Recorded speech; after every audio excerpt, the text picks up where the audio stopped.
Roseburg and Coos Bay. KVAL News at 5 starts now. Activity in downtown Eugene. Protesters gathered this afternoon outside the federal building where immigrants are awaiting deportation in the ICE office. KVAL's Tiffany Lewis joining us now from downtown where that protest is just wrapping up. Tiffany, what did protesters tell you? Good evening, Kendall. Well, protesters say that they're standing up for their immigrant neighbors and against what they call a growing climate of fear and fascism. Now, according to a rep from the Lane County Immigrant Defense Network, which consists of lawyers and advocates, they say that detainments are taking place at the ICE office and around the community on a near weekly basis.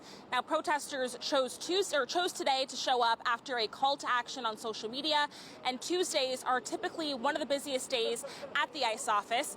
And the last Tuesday of the month is known as a particularly busy day for detainments and transports to the Tacoma, Washington facility, the ICE facility in Tacoma, Washington.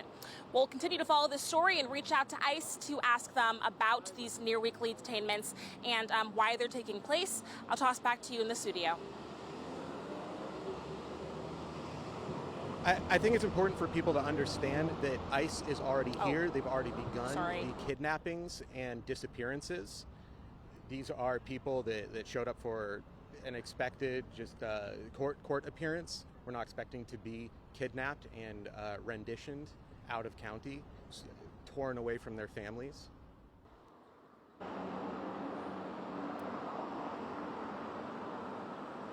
And of course, like that protester said, detainments are taking place in our community on a near weekly basis. Tuesday is typically the busiest day for detainments at the ICE office during regular check-in appointments with immigration lawyers at the ICE office. We'll continue to follow this story and keep you guys updated with more information. All right, thank you so much for that report, Tiffany. Meanwhile, tonight, I-5 back open after a multi-vehicle car accident that shut down a portion of that major interstate for hours earlier in the day. So far, we know a total of 6 vehicles involved. There were 2 wrecks, both of which were related. The first involved 2 passenger vehicles colliding with a northbound dump truck, resulting in the second accident on the southbound side of Interstate 5. OSP confirming that 1 person has died as a result of the wreck, with 1 other person heading to the hospital. KVAL's Kennedy Wright was on scene while it happened. Kennedy, you were there throughout the morning. You were there when I-5 was shut down. What did you see from that? What was your perspective? It was just devastation. Like I said earlier in the noon show, the charger was completely obliterated. I can only imagine that that's potentially where that fatality came from. Yet we don't have the details from the Oregon State Police, but just what one could imagine. So many people were recording, so many people were stuck in traffic only to finally get to see the scene, and I'm sure the anger and the frustration went away once they saw what actually was taking place. We were hearing from reports on social media, people saying they were stuck for 3-4 hours, and obviously people trying to figure out, how can I get around this? I got an appointment to make, I got to get to work. As you were approaching this, just take us through kind of how when you started to see the traffic and how you were able to navigate your way through. Yeah, so my first point of origin was heading towards Lane Community College.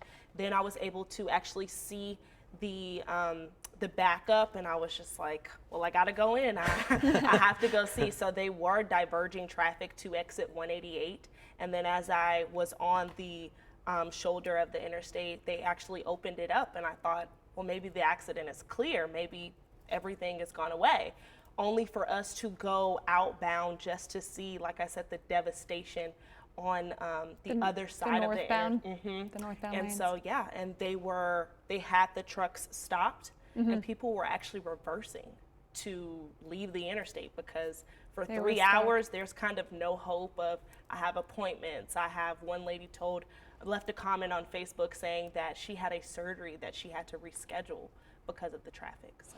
Yeah, that was going to be my next question for you is, were you able to speak with anyone that was stuck in traffic? I know we had a lot of chatter on our social media. Yeah, I wasn't able to speak with anyone that had been stuck in the traffic besides one of the oversized load truck drivers who had a RV on the back of his trailer, who told me, I've been out here since 8 in the morning. I can't move my oversized load because it's oversized. So everyone else is getting off the exit, but I can't do that. That's not an option for me. So I'm sure he had to wait it out.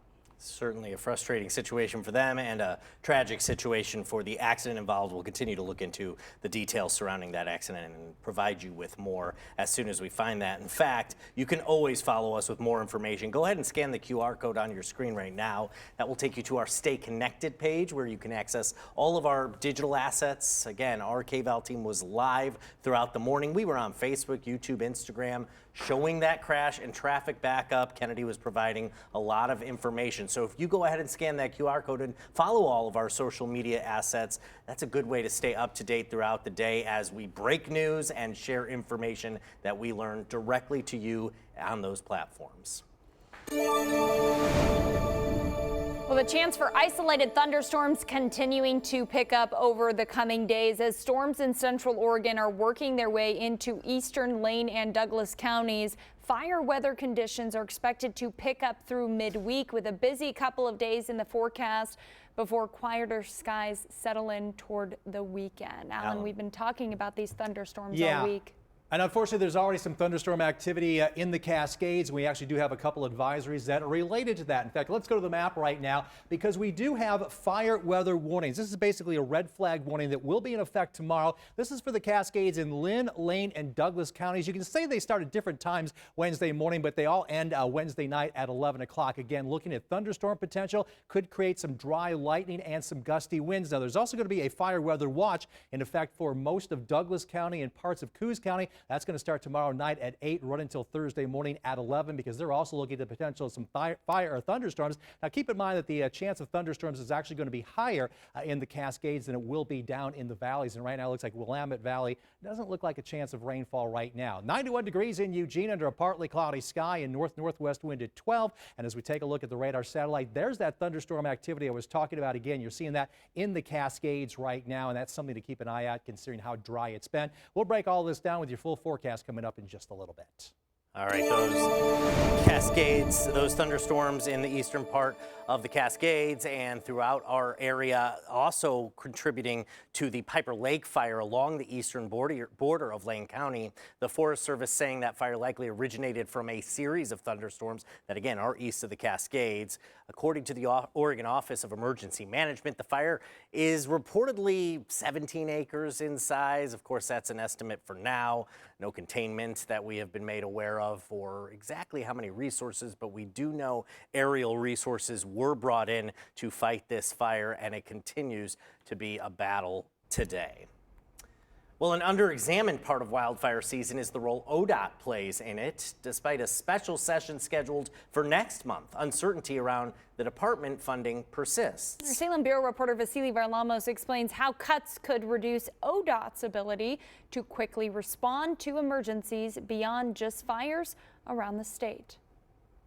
From clearing brush to directing traffic during evacuations, ODOT crews play a critical role in wildfire response. Nick Vora, emergency manager for Union County, says ODOT provides critical help when fire breaks out near state highways. They assist first responders with establishing access in, making sure that detours are in place for non-fire traffic to go around and not cause problems, maintaining road closures when necessary, and also lifting them when it's not. That level of response now at risk as ODOT faces nearly 500 layoffs and 12 maintenance station closures after lawmakers failed to pass funding for the agency earlier this year. The impact, if we have no change from what the current situation is, no change at all, is that the layoffs have to go through. ODOT spokesperson David House says that fewer staff will limit the agency's ability to respond to all emergencies in a timely manner. He says the agency would have to prioritize what they respond to and what they spend money on,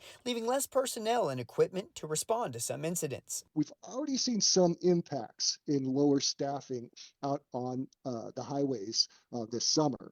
And so that would, essentially more than double if there is no change in funding status. For KVAL News, I'm Vasily Varlamos. Well, the special session will begin August 29th. Governor Tina Kotek has floated increasing the gas tax by 6 cents along with other vehicle-related fee increases. Congresswoman Val Hoyle says cuts to the federal SNAP program could have devastating consequences in Lane County. At a press conference today, the Congresswoman was joined by Food for Lane County and Hunger Free Oregon, warning thousands of people in the area that they are at risk of losing access to food assistance. They say these cuts that were passed as part of President Trump's One Big Beautiful Bill tighten work requirements and eliminate key exemptions for vulnerable groups like veterans, homeless people, older adults, and foster youth. Food for Lane County says demand at local food pantries has more than doubled since 2022, but with fewer donations and the cancellation of key USDA food programs, the shelves are now going bare.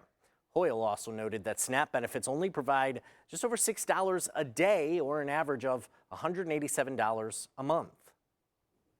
This should not be a partisan issue. Feeding hungry people for $6 a day should be something that we agree on. And the fact of the matter is, we aren't seeing a whole lot of waste, fraud, and abuse in this program. It's so important for the community to know that planned cuts to SNAP will have a huge impact on a system that's already very strained. Food for Lane County is doing its best to meet the need around our community and to provide food to everyone who needs it. But the reality is we don't have enough food in our system to meet every single person who needs it. The Congresswoman says if Congress doesn't reverse course, families will suffer, and so will the local economy. SNAP money supports grocery stores, truck drivers, and farmers across Oregon, according to the representative. Meanwhile, Oregon Attorney General Dan Rayfield filed a lawsuit against the Trump administration, challenging its demand for personal data of SNAP recipients. The Attorney General calling that unconstitutional and an invasion of privacy. We're asking you at home, are you or someone you know on SNAP benefits? And right now, for those weighing in, 70 saying yes, 47 saying no. So a majority of those who have voted so far saying yes, that they are or know someone on SNAP benefits. We'd like to hear from you. Scan the QR code on your screen. That'll take you to our website where you can let us know how you, if you are or someone you know is on SNAP benefits. Continuing coverage tonight, the Eugene Police Department says 6 of its automatic license plate readers, commonly known as flock cameras, have been vandalized and must now be replaced. KVAL's Gabrielle Bowman spoke with EPD today to learn more about how the department is using these cameras and how many have been installed around the area. What did you learn today, Gabrielle? Yes, I talked with Captain Jacob Burke, who said the main purposes for these cameras, like the one here near Valley River Center, is to be used as an investigative tool for the department when searching for suspects with active warrants. The process is very simple. When the vehicle of a suspect EPD is looking for travels past a camera, the department is alerted, allowing police to narrow down the suspect's whereabouts. EPD says the cameras have no facial recognition capabilities, only capturing images of vehicles and their license plates. Some residents have expressed privacy concerns over the cameras, but EPD says it only uses them for its own investigations. One of the main concerns right now is immigration. There's rules in the state of Oregon, it's the sanctuary laws that prohibit the use of any technology for the purpose of immigration, deportation issues. There's also concerns about reproductive health care. There's no laws in the state of Oregon surrounding reproductive health care, and so it's not something that police officers would use the information for anyways. EPD says information from the flock cameras goes to agencies outside of Oregon. The information is stored for 30 days before being deleted. EPD says after being installed in July, the cameras have been used to find multiple felony suspects and recover stolen vehicles. There are currently 57 cameras up around the city with more planned to come. All right.